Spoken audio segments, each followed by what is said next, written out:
ते सुरळीत राहतात. पहिला आहे सत्संग, खूप महत्वाचा आहे. सत्संग जीवनामध्ये पाहिजे. चांगल्या व्यक्तीचं मार्गदर्शन, चांगल्या व्यक्तीचं मार्गदर्शन केलं, चांगल्या गोष्टी आपण केल्या, सत्संग झाला, सत्संगाला आपला भाऊ काय होतो, गुरु होतो. दुसरी गोष्ट आहे जीवनामध्ये साधना असली पाहिजे. साधना म्हणजे काय? आपण जेव्हा दादाजीचं पूजन करतो, भजन करतो, किंवा आपण जे काही मंत्र जप आपण रोज करतो, छोटे दादाजी महाराज म्हणतात, जर चित्त को एकाग्र करने के लिए माला का जप किया जाता नहीं. आपण जे माळीचा जप करतो, आपलं मन जर अजिबात लागत नसेल तर आपण एक कीर्तन केला पाहिजे की आपण रोज माळ जपली पाहिजे. ओम दादाजी नमः, ओम हरिहरी नमः, आपला जो मंत्र असेल आपल्याकडे, भजू दादाजी का नाम, भजू हरिहरी का नाम, ती जे माळ जपतो आपण, त्या माळेच्या जपानं काय होते, आपलं मन स्थिर होते. असं छोटे दादाजी महाराज आपल्या भक्तांना उपदेश करतात. त्या माळाचं काय आहे, महत्व आहे. या चित्ताला स्थिर करण्यासाठी या सगळ्या गोष्टी आपल्याला दिलेल्या आहेत. या ठिकाणी तुम्हाला सांगतो, हे खूप किचकट आहे. हे जे आपण या ठिकाणी ऐकून राहिलो आहे ना, ही एक पंक्ती आहे. एका पंक्तीचा अर्थ एवढा आहे की या ठिकाणी 2 तास जरी बोलूया एका मुलीवर, या ठिकाणी काय बोलायला वेळ अपुरा पडते. एवढं दादाजीचं चरित्र, जिथं सरस्वती थकली तर आपल्यासारख्याचे काय कीव आहे, एवढं दादा चरित्र महान आहे. या ठिकाणी थकले थोडेसे, आता 2 मिनिटं तहान लागल्याचं पाणी पिऊन घ्या आणि पुन्हा आपल्या पाठीवर लागा. समोर दादाजीचं भजन, कारण दादाजीचं नाम कसं आहे, अमृत आहे. मला काय म्हणत असते, थकले काय आता, तेवढं तुम्ही आता वावर निघता, आता एवढी पाच घेतली, आता पाणी पिऊन घ्या. आता पाणी पिले तर मग पुन्हा आपली बात आपण सुरू करू. तर दादाजीचं एक भजन और दादा नाम.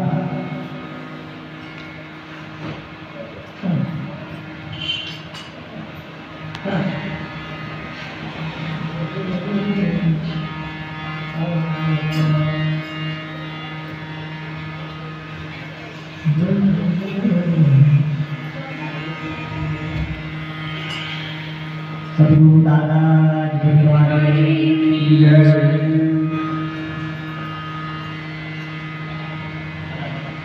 जय दादा दीना नाथे दयाल, परम परात्पर देव हमारे.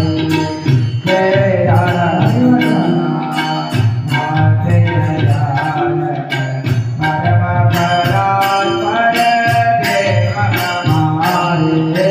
जय दादा दीना नाथे दयाल, परम परात्पर देव, परम परात्पर देव.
काली धर्मानंद की जय। जय राधा दीनाथ नाथ हमारे परम परात्मा परमात्मा देव हमारे परम परात्मा देव हमारे